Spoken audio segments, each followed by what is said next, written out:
Hello' everyone, নতুন বছৰৰ আমাৰ দুয়োৰে অন্য এটি নতুন ভিডিঅ'লৈ সকলোকে স্বাগতম জনাইছোঁ। পোনপ্ৰথমে আটাইলৈ হেপী নিউ ইয়েৰ।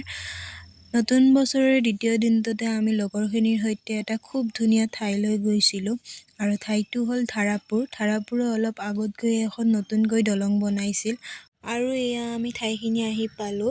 ৰিক্সাৰ পৰা সকলোৱে বস্তুবিলাক নমাই চবৰে হাতে হাতে লৈ ল'লোঁ, যিহেতু আমি দলংখনৰ সিটো পাৰে আমি খাবলৈ গৈছিলোঁ আৰু এয়া আমি দলংখনৰ ওপৰেৰে গৈ আছোঁ।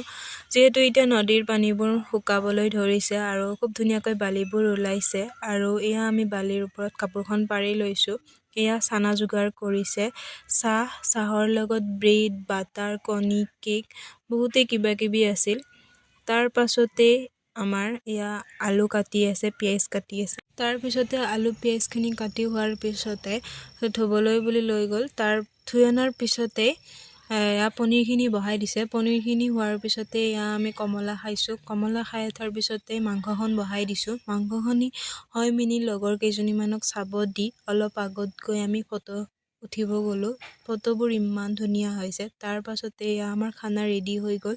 পোলাওখিনি যিহেতু আমি ঘৰতে বনাই লৈ গৈছিলোঁ, তাৰ পাছতে এয়া ভগাই দিছোঁ আৰু আমাৰ চিকেন পকোৰাও বনোৱা হৈছিলে তাত।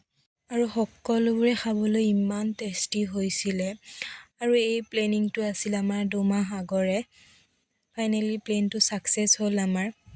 তাৰপিছতে এয়া আমি খোৱা হোৱাৰ পিছতে বস্তুবোৰ বান্ধি লৈ আকৌ উভতিলোঁ ঘৰলৈ বুলি। অলপ দেৰিয়ে হৈ গ'ল বাৰু। আশা কৰিছোঁ ভিডিঅ'টো ভাল পাব। ধন্যবাদ।